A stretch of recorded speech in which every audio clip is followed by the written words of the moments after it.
नमस्कार, स्वागत है आपका। मैं हूं आपके साथ अनाया शर्मा। शुरुआत करेंगे खबरों की। इससे पहले इस वक्त की बड़ी खबर आपको बता दें, जो कि देहरादून से है। कर्मचारियों को सीएम धामी का तोहफा मिला है। महंगाई भत्ते को मुख्यमंत्री धामी ने मंजूरी दे दी है। 3.25 लाख कर्मचारियों और पेंशनर्स को ये लाभ मिलेगा। जुलाई 2023 से मान्य होगा डीए और जल्द आदेश जारी किया जाएगा। कर्मचारियों को अब 42 की जगह 46% डीए मिलेगा। सरकार पर सालाना 500 करोड़ रुपए का अतिरिक्त भार अब हो गया है।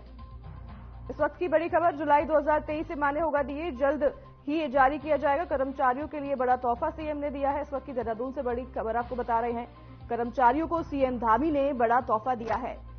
महंगाई भत्ते को मुख्यमंत्री धामी ने मंजूरी दे दी है। 3.25 लाख कर्मचारियों और पेंशनरों को इसका लाभ मिलेगा। जुलाई 2023 से इसको जारी किया गया है। देहरादून से इस वक्त की बड़ी खबर आपको बता रहे हैं। कर्मचारियों को मुख्यमंत्री का बड़ा तोहफा दिया गया है। महंगाई भत्ते को मुख्यमंत्री धामी ने मंजूरी दे दी है। 3.25 कर्मचारियों और पेंशनरों को इससे लाभ मिल सकता है। मुख्यमंत्री की बड़ी योजना, कर्मचारियों को मुख्यमंत्री ने बड़ा तोहफा दिया है। महंगाई भत्ते को मुख्यमंत्री धामी ने मंजूरी दे दी है।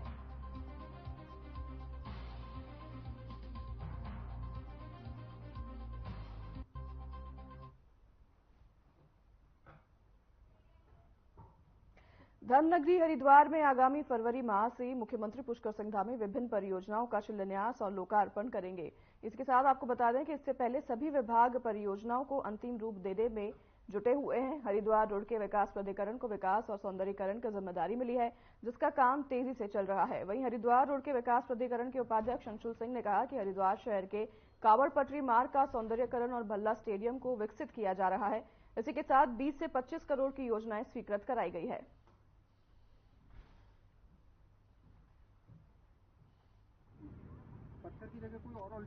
देखिए, अभी जैसे आपको पता है कि एमसीसी लागू होने में लगभग एक महीना बाकी है, तो काफ़ी परियोजना हमारी ग्राउंडिंग हो चुकी है। जैसे नारसन गेट है हमारा कावड़ पटरी पे सौंदर्यीकरण वहाँ के, शंकराचार्य चौक का वहाँ के केबल ब्रिज की फसाड लाइटिंग है, भल्ला स्टेडियम में जो हमारा काम चल रहा है वो है, साथ ही साथ स्पोर्ट्स कॉम्प्लेक्स है। इसके अलावा भी कुछ 20 से 25 करोड़ की योजनाएं अभी हमने स्वीकृत कराई हैं चेयरमैन साहब, जो हमारे कमिश्नर साहब हैं, उनसे, और हम कोशिश करेंगे उन्हें जल्दी हम उनकी भी ग्राउंडिंग कर सकें। तो आशा करते हैं हम लोग कि इनसे सारे ही टेंडर्स हम 10 फरवरी तक खोल देंगे, जो अभी गतिमान है टेंडर्स, और ये इंश्योर करेंगे कि उनका काम चालू हो जाए ताकि एमसीसी से उसमें बाधा ना आए। दूसरी चीज़ रही प्रोजेक्ट कंप्लीट होने की, तो मैं एक्सपेक्ट करता हूँ शंकराचार्य चौक हम लोग 26 जनवरी तक इसको कंप्लीट करने के स्टेज पे होंगे। कुछ पेंटिंग्स अगर रह जाएंगी तो वो अगले हफ्ते में कंप्लीट कर लेंगे। फसाड लाइटिंग का भी 30 जनवरी तक केबल ब्रिज का फसाड लाइटिंग का हो जाएगा। भल्ला स्टेडियम की जैसे बात रही, तो 10 मार्च तक आपकी जो उनकी लाइट्स हैं, जो स्टेडियम में लाइट्स हैं, वो 10 मार्च तक हम एक्सपेक्ट करते हैं, 10 से 15 मार्च तक। वैसे 15 मार्च उसकी डेडलाइन है, तब तक वो तैयार हो जाएगा। पहला तो हमारा जो एम है वो ये है कि जो हमारे डायमेंशंस हैं वो फुलफिल हो पाए। तो अभी जैसे आप देखते हो 4 से 5 हज़ार लोग की बैठने की कैपेसिटी थी। फेज 2 में we are going to bring the stand, जिसमें हम इसको कोशिश करेंगे 20 से 30 हज़ार तक ले जाएं लोगों की बैठने की कैपेसिटी को, या उससे भी ज़्यादा अगर बढ़ पाएगा तो वो फिर हम कवर करेंगे। उसको हम जैसे इंटरनेशनल स्टेडियम के स्टैंड्स बनते हैं वैसे ही दर्ज पे हम लाएंगे। सीएम साहब ने भी कई बार इसमें प्रोत्साहन करा है हमारे डिपार्टमेंट का, और हमें मोटिवेट करा है कि आप उसको एक ऐसे स्तर पे लेकर आइए ताकि बच्चों को एक मौका मिले ऐसे स्टेडियम देखने का और खेलने का, और हम यहाँ रणजी मैचेस भी करा पाएं, और आशा करते हैं फ्यूचर में कुछ इंटरनेशनल मैचेस भी हम लोग होस्ट कर पाएं। उसके लिए ज़रूरी ये रहेगा कि अभी पहले हम डायमेंशंस जो होते हैं, मिनिमम डायमेंशंस, उन्हें हम मैच करें। उसके बाद जो एरिया बचेगा उसके साथ हम लोग उसी एरिया में हम लोग वर्टिकल डेवलपमेंट करके अपनी सीटिंग कैपेसिटी को अचीव करेंगे। हरिद्वार रोड के विकास प्राधिकरण के उपाध्यक्ष अंशुल सिंह के नेतृत्व में एचआरडीए की टीम लगातार अवैध कार्यों पर शिकंजा कसने का काम कर रही है। विभाग की टीम ने आज सुमन नगर में एक निर्माणाधीन वेयरहाउस को सील किया है। वेयरहाउस के निर्माणकर्ता आशीष चौहान पूर्व में निर्माण रोकने का नोटिस और आदेश भी दिया गया था, लेकिन उसे बाद में भी वेयरहाउस में लगातार निर्माण कार्य चल रहा था। नवनिर्माण लगभग 3000 वर्ग फीट के वेयरहाउस का बिना मानचित्र स्वीकृत कराए अनाधिकृत निर्माण कराया जा रहा था। इसलिए एचआरडीए की टीम ने श्रमिकों को निर्माण स्थल से हटाकर वेयरहाउस सील किया गया है। इस दौरान ग्राम सराय में लगभग 35 बीघा में गुलजार और फरमान द्वारा अवैध प्लॉटिंग विकसित की जा रही थी। अवैध प्लॉटिंग के विरुद्ध कड़ी कार्रवाई करते हुए सील किया गया।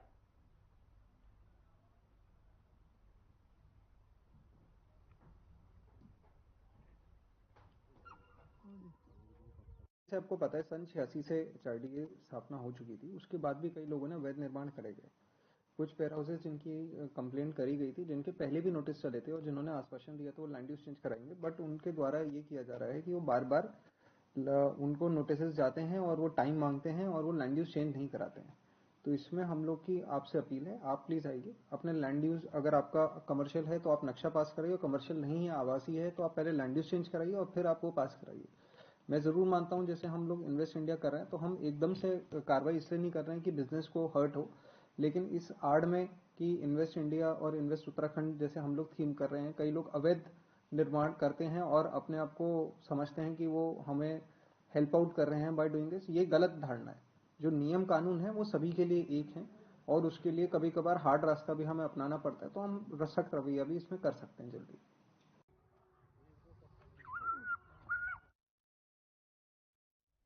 उत्तराखंड मुख्यमंत्री पुष्कर सिंह धामी की मुहिम नशा मुक्त उत्तराखंड 2025 को साकार करने में जुटी हरिद्वार पुलिस नशा माफिया के ऊपर लगातार कार्रवाई कर रही है। हरिद्वार के सिडकुल पुलिस ने 1200 ग्राम अवैध गांजा और 7,800 रुपए नगद समेत एक नशा बेचने वाले को गिरफ्तार किया है। पुलिस ने चेकिंग के दौरान रामनगर कॉलोनी को जाने वाले रास्ते पर अनित पुत्र गिरधारी लाल को गांजे के साथ हिरासत में लिया है। वहीं पकड़े गए अभियुक्त के खिलाफ इससे पहले भी NDPS एक्ट सहित अन्य मामलों में 5 मुकदमे थाने में दर्ज है। इस दौरान पुलिस टीम में थाना अध्यक्ष मानव भंडारी, उप निरीक्षक सुभाष रावत, हेड कांस्टेबल सुनील सैनी और कांस्टेबल अनिल कंडारी शामिल रहे।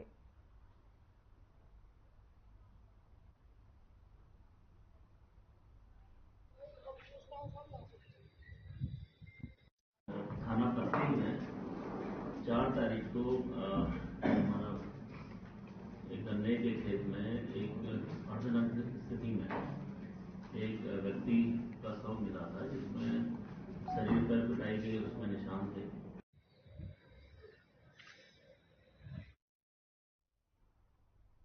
विधानसभा क्षेत्र चंपावत में मुख्यमंत्री पुष्कर सिंह धामी ने ग्राम पंचायतों और नगरपालिका क्षेत्रों में विधायक निधि से विकास कार्यों के लिए 5 करोड़ की धनराशि आवंटित की है, जिससे क्षेत्र में सीसी संपर्क मार्ग, मंदिरों का सौंदर्यीकरण कार्य, पुलियाओं का निर्माण और सिंचाई योजना का निर्माण कार्य किया जा रहा है।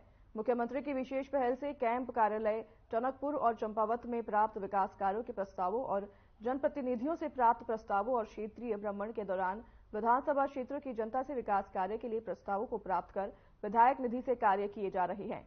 बता दें कि निर्माण कार्यों की गुणवत्ता और समयबद्धता के अनुरूप कार्यों को करने हेतु क्षेत्र के वरिष्ठ जनों और जनप्रतिनिधियों की टीम बनाई गई है, जो समय समय पर विधायक निधि के माध्यम से किए जा रहे कार्यों की देखरेख करेंगे।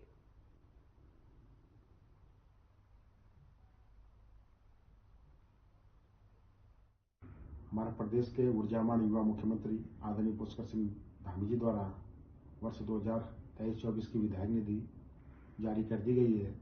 ये विधायक निधि जो हमारे दोनों कैंप ऑफिस हैं, कैंप ऑफिस टनकपुर व कैंप ऑफिस चंपावत, इसमें क्षेत्र की जनता द्वारा जो प्रस्ताव आए थे एवं जो हमारे जनप्रतिनिधि हैं उनके द्वारा जो प्रस्ताव दिए गए थे, वह क्षेत्र भ्रमण के दौरान जो समस्याएं माननीय मुख्यमंत्री जी के संज्ञान में आई थी, उनको देखते हुए ये विधायक निधि जारी की गई है।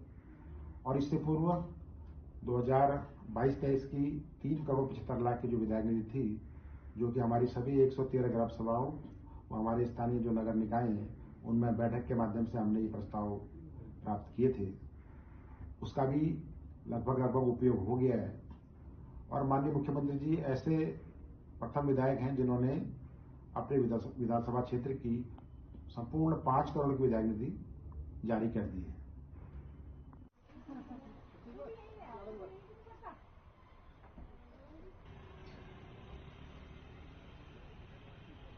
भारतीय जनता पार्टी के प्रदेश अध्यक्ष सहेंद्र प्रसाद भट्ट ने महत्वपूर्ण जानकारी साझा करते हुए बताया कि भारतीय जनता पार्टी पूरे देश में एक बड़ा अभियान चला रही है, जिसमें नपो ऐप पर विकसित भारत एम्बेसडर बनाए जा रहे हैं। उन्होंने बताया कि उत्तराखंड में बीजेपी का प्रत्येक कार्यकर्ता 10 एम्बेसडर बनाने का काम कर रहा है और अब तक पूरे प्रदेश में 2,43,180 विकसित भारत ब्रांड एम्बेसडर बनाए जा चुके हैं। महेंद्र भट्ट ने कहा, विकसित भारत की परिकल्पना को चरितार्थ करने के लिए और आने वाले समय में भारत को विकसित राष्ट्र बनाने के लिए इन सभी ब्रांड एम्बेसडर से सुझाव लिए जा रहे हैं, जिसमें लाखों की संख्या में विकसित भारत ब्रांड एम्बेसडर्स के सुझाव पार्टी को मिल रहे हैं। उन्होंने काम किया, देखिए कहीं ना कहीं संगठन को उसके काम काज को बताता है। नमो ऐप पर विकसित भारत एम्बेसडर जो हम बना रहे हैं, इसका उद्देश्य है कि 140 करोड़ की आबादी में हर व्यक्ति का योगदान होना चाहिए विकसित भारत के भाव को लेकर। सरकार की योजनाओं के आधार पर आज जिस स्थिति में भारत का जो पक्ष है, जो देश है हमारा जिस स्थान पर पहुंचा है, उसके ये कार्यक्रम है। और क्या हो सकते हैं, उसके लिए सबसे सुझाव मांगे जा रहे हैं। और मैं कह सकता हूं उत्तराखंड के अंदर में 2 लाख से अधिक हमने ये एम्बेसडर बना दिए हैं। आगामी दिनों में मैं आप सब चैनलों के माध्यम से भी उत्तराखंड के जनमानस से आग्रह करूंगा कि नमो ऐप डाउनलोड करने के बाद आप भी अपने सुझाव इसमें दें। विकसित भारत अभियान, विकसित भारत की सफलता के लिए हर नागरिक के सुझावों की। नए साल के आगाज के साथ उत्तराखंड स्वास्थ्य विभाग भी अपने इस साल के लक्ष्यों को पूरा करने की कवायद में लग गया है। इस बात को लेकर प्रदेश के स्वास्थ्य सचिव डॉक्टर आर राजेश कुमार ने कहा कि इन्वेस्टर समिट के बाद से ग्राउंडिंग हमारा सबसे पहला लक्ष्य है, जिसके लिए मुख्यमंत्री पुष्कर सिंह धामी द्वारा जरूरी दिशा निर्देश दिए जा रहे हैं। साथ ही उन्होंने कहा कि इस साल हमारा यह भी प्रयास रहेगा कि हर्रावाला के 300 बेड के कैंसर अस्पताल, हरिद्वार के 200 बेड के MCH, हरिद्वार मेडिकल कॉलेज और हल्द्वानी के 200 बेड के मल्टी स्पेशलिस्ट अस्पताल की ग्राउंडिंग हो जाए।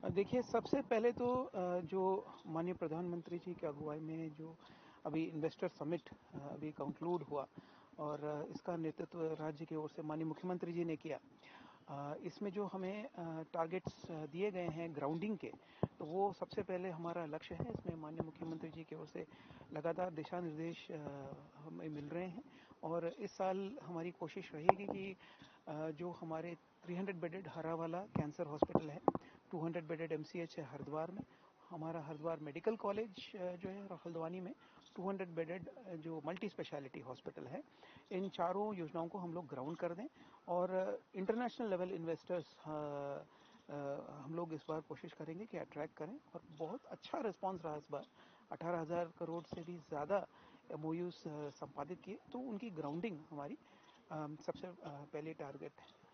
बीमार पहाड़ को राहत देने के लिए आप देख रहे हैं नर्सिंग।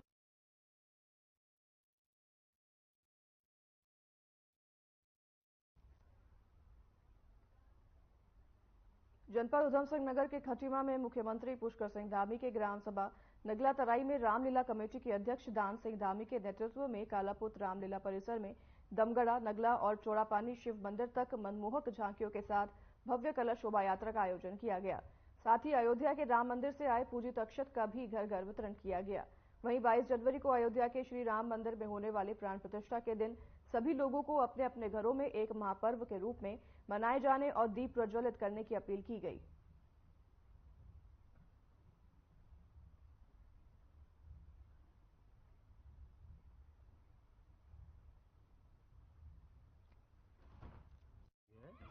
आने वाले 22 जनवरी को जो हमारा अयोध्या में राम मंदिर प्राण प्रतिष्ठा कार्यक्रम है, उस कार्यक्रम के उपलक्ष्य में यहाँ पर हम गांव में हर मंदिर में, यहाँ पर कालेपुल हमारा रामलीला मंच है, यहाँ पर प्रत्येक वर्ष विगत 23-24 वर्षों से हम रामलीला का आयोजन करते हैं। यहाँ से हम प्रारंभ करके पूरे गांव में घुमाएंगे और सारे हमारे जो आज कलश यात्रा है, इसमें सारे गांव की महिलाएं शामिल हो रही हैं, पुरुष भी बड़ा सहयोग कर रहे हैं। हम प्रत्येक यहाँ मंदिर हैं हमारे, पूर्णागिरी मंदिर हो गया, शिवालिक दमगढ़ा हो गया, नगला तराई में शिव मंदिर हो गया, इन मंदिरों में जो अक्षत आए हैं हमारे पूजित अक्षत, इन अक्षतों को हम घर घर पहुँचाएंगे और सारे लोगों से, गाँव वासियों से अपील करेंगे कि आने वाले जो 22 जनवरी को हमारी प्राण प्रतिष्ठा अयोध्या में होनी है, उसको भव्य और सुंदर रूप से अपने घरों में त्योहार के रूप में मनाएं, ये हम संदेश देना चाहते हैं। ये हमारा सौभाग्य है कि हम जो ये विद्यालय है हमारे कालेपुल में, माननीय मुख्यमंत्री जी का ही विद्यालय है और उनके घर परिवार के लोग भी इसमें शामिल हो रहे हैं और इन्हीं के परिवार के बगल से हम इस शोभा यात्रा को निकाल रहे हैं। तो हम तो और भी लोग उत्साहित हैं इसमें, और भी बढ़ चढ़ के लोगों की हिस्सेदारी हो रही है कि इसको और भव्य रूप से माननीय मुख्यमंत्री का गांव होने के नाते और भी सुंदर तरीके से हम इस यात्रा को संपादित करेंगे। उधम सिंह नगर में भव्य सांस्कृतिक रंग यात्रा के साथ उत्तरायणी कौतिक मेले का आगाज हुआ। उत्तरायणी कौतिक मेला स्थल कृषि फार्म से न्याय के देवता गोलोज की अगुवाई में भव्य सांस्कृतिक रंग यात्रा का शुभारंभ कार्यक्रम के मुख्य अतिथि उप जिलाधिकारी रविंद्र सिंह बिष्ट ने हरी झंडी दिखाकर किया। रंग यात्रा शहर के मुख्य मार्गों से होता हुआ मेला स्थल पर समापन हुआ। रंग यात्रा को विभिन्न देवी देवताओं ने मनमोहक झांकियों और दरबार को सजाकर निकाला गया। इस दौरान जय श्री राम के नारों से पूरा शहर गूंज उठा। वहीं सांस्कृतिक रंग यात्रा में उत्तराखंड के विभिन्न जगहों से आए अनेकों प्रसिद्ध सांस्कृतिक दलों ने पारंपरिक वेशभूषा में विभिन्न प्रतिष्ठित स्कूलों के बच्चों तथा स्थानीय कलाकारों सहित मातृशक्ति ने उत्साह के साथ प्रतिभाग कर रंग यात्रा को रोचक और आकर्षक बनाया।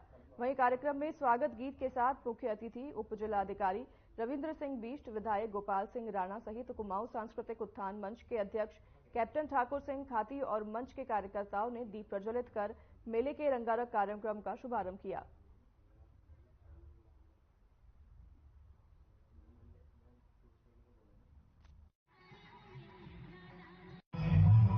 कुमाऊं सांस्कृतिक उत्थान मंच हर वर्ष इस शोभा यात्रा के साथ ही उत्तरायणी कौतिक का आयोजन शुरू करता है, जिसमें नगर भ्रमण के बाद में हमारी जो भी सांस्कृतिक समितियां हैं, जो दल हैं, स्थानीय कलाकार हैं, हमारे मेहमान कलाकार हैं, यहाँ आकर के इस मंच पर अपनी प्रस्तुति इसका शुभारंभ किया जाता है और उत्तराखंड की लोक संस्कृति, लोक कला को अपनी आने वाली पीढ़ी को देने के लिए और अपनी जो पारंपरिक है, देवभूमि की जो पारंपरिकता है, उसको जन जन तक पहुँचाने का एक कार्य हो रहा है। और इस वक्त विशेष है, भगवान श्री राम अपने मंदिर में विराजने वाले हैं, उनको ही समर्पित कार्यक्रम है और उसी की रूपरेखा पर ये सारा आयोजन लगातार हो रहा है विगत 20 वर्षों।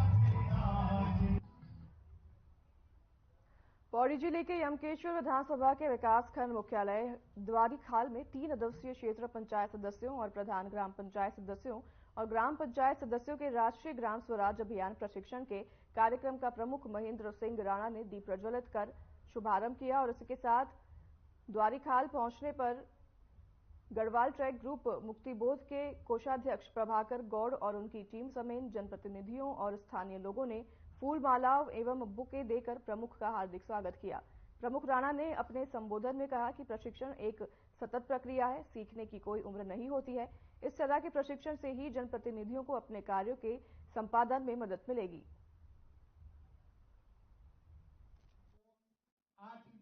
आज द्वारीखाल ब्लॉक के अंतर्गत पंचायत प्रतिनिधियों का प्रशिक्षण चल रहा है और मैं इससे जिस तरह से प्रशिक्षण चल रहा है बड़ी जानकारियाँ मिलती है पंचायतों के बारे में, हमारे एक्ट के बारे में, और मैं मानता हूँ जनप्रतिनिधियों से जानकारी मिलती है और अपने क्षेत्र में अपने जो अधिकार हैं उनका आप सही से उपयोग करते हैं। तो मैं सभी जनप्रतिनिधियों को, सभी जितने भी ट्रेनर आए हैं, सबको धन्यवाद करता हूँ और इस अवसर पर सबको उज्जवल भविष्य की कामना करता हूँ।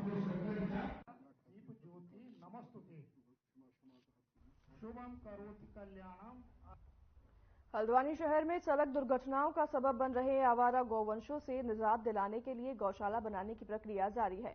डीएम नैनीताल ने काठगोदाम शीशमहल में अस्थायी रूप से बनाई जा रही गौशाला का निरीक्षण किया। ये अस्थायी गौशाला फॉरेस्ट की जमीन KMVN की लीज पर बनाई जा रही है। इस दौरान नगर आयुक्त और नगर स्वास्थ्य अधिकारी मौजूद रहे। निरीक्षण के दौरान डीएम नैनीताल ने कहा कि नगर निगम इस जमीन पर अस्थायी रूप से गौशाला का इंफ्रास्ट्रक्चर तैयार कर रहा है, जिसमें शेड, भूसा और पानी की व्यवस्था की जा रही है।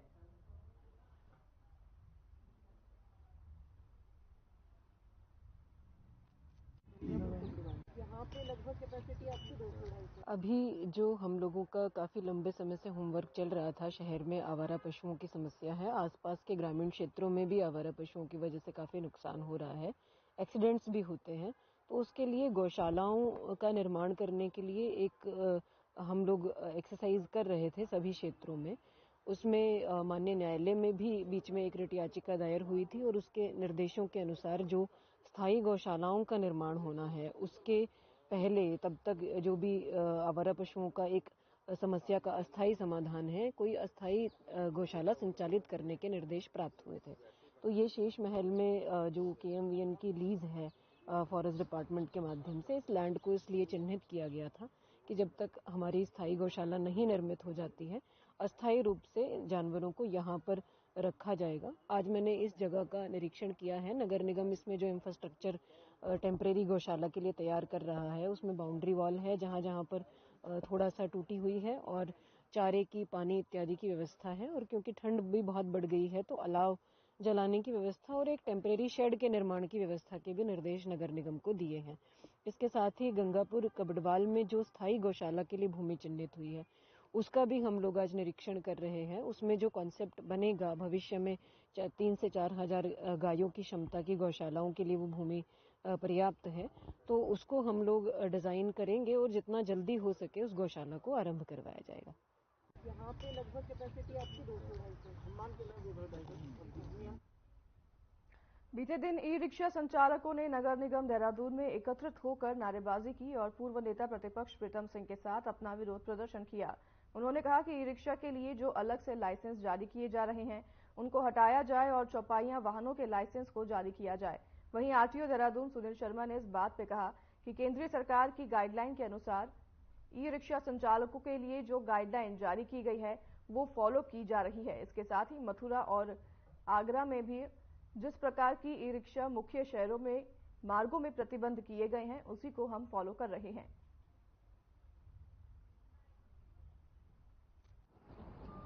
देखिए, अभी ऐसा कोई मैटर मेरे संज्ञान में नहीं आया, पर मैं आपके माध्यम से ये बताना चाहूँगा कि सेंट्रल गवर्नमेंट ने जो हमारे मोटर व्हीकल एक्ट है, उसके अंतर्गत ये प्रोविजन किया गया है कि जिन लोगों को भी ई रिक्शा चलाना है, उन्हें ई रिक्शा का अलग से लाइसेंस लेना पड़ेगा। क्योंकि ई रिक्शा का संचालन मुख्य सड़क पर होता है या अन्य सड़कों पर होता है, तो उसका इंश्योरेंस की वैलिडिटी भी तभी है जबकि प्रॉपर उसके पास लाइसेंस हो। और इसके अलावा जहां तक ई रिक्शा के संचालन का सवाल है, तो ई रिक्शा के संचालन में वैसे ही हम लोग छूट देते हैं, क्योंकि कोई भी कॉमर्शियल अगर वाहन चल रहा है तो नॉर्मल ई रिक्शा ई वाहन चल रहा है तो उसको 20% की टैक्स में ऑलरेडी सरकार ने छूट दे रखी है। इसके अलावा हम लोग ये भी विचार कर रहे हैं कि जो मेन मार्ग हैं जहां पर कि इनका संचालन प्रतिबंधित है, उसको ट्रैफिक पुलिस के माध्यम से कड़ाई से लागू किया जाए। और इसके साथ साथ ये भी देखा गया है कि हरिद्वार शहर, ऋषिकेश, विकासनगर और देहरादून शहर में अत्यधिक ई रिक्शा हो गए हैं। उसको देखते हुए जैसा कि उत्तर प्रदेश सरकार के मथुरा और आगरा में किया गया है कि ई रिक्शा के पंजीयन पर प्रतिबंध लगाया गया है, उसी लाइन पर हम लोग भी विचार कर रहे हैं कि इसको कुछ समय के लिए इसके संबंध में इसको रोकने हेतु हम लोग एक संस्तुति शासन में कर रहे हैं, ताकि इनके पंजीयन को थोड़े दिन तक रोका जा सके, जब तक कि इसमें ट्रैफिक और ट्रैफिक कॉन्जेशन की समस्या सॉल्व न हो जाए।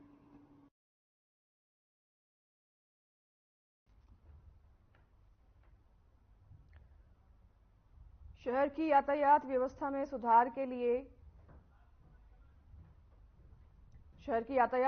सुधार के लिए परिवहन विभाग ने घंटाघर और परेड मैदान में आसपास 2 किलोमीटर क्षेत्र में बिना जीपीएस वाले सार्वजनिक यात्री वाहनों का संचालन प्रतिबंधित कर दिया जाएगा, जिसके लिए परिवहन विभाग द्वारा 1 महीने का समय दिया गया है। संभागीय परिवहन प्राधिकरण ने यह निर्णय लिया है कि इस क्षेत्र में अब सिर्फ वही यात्री वाहन संचालित होंगे जिनमें जीपीएस लगा होगा, और घंटाघर से दिलाराम चौक, सर्वे चौक, बिंदाल पुल, आराघर चौक व सरानपुर चौक तक ये प्रतिबंध लागू रहेगा। गढ़वाल मंडलायुक्त विनय शंकर पांडे की अध्यक्षता में 23 दिसंबर को हुई संभागीय परिवहन प्राधिकरण की बैठक के कुछ निर्णय राज्य सरकार की स्वीकृति के बाद सार्वजनिक कर दिए गए।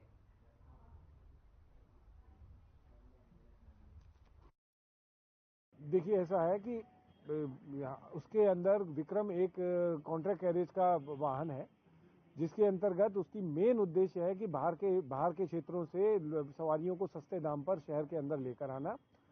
हम लोगों द्वारा यूनियन से वार्ता करी गई है और सबसे पहला हमारा प्रयास ये है कि जो भी शहर के अंदर का क्षेत्र है वहां पर बसों और छोटी बसों का संचालन किया जाए और विक्रम को नियंत्रित करके ऐसे क्षेत्रों में भेजा जाए, ऐसे रूट्स में जो हमारे पास बने हुए हैं, जहां से बाहर के क्षेत्रों से, शहर के अन्य क्षेत्रों से लोग कम पैसे में शहर तक आ सकें। सर, स्टेज कैरेज की बसें और छोटे अंदर हमारी जो योजना है वो 320 बसेस की योजना है, जो कि 10 ट्रंक रूट पे चलेंगे और फीडर रूट पर 520 छोटी गाड़ियां स्टेज कैरेज के माध्यम से चलेंगी, जो हमारी योजना है। और इसको प्रोत्साहन देने के लिए सरकार अपने स्तर से विचार कर रही है। आने वाले दिनों में आपको इस संबंध में क्लियर कट न्यूज मिल जाएगी। ट्रैफिक लाइट जो है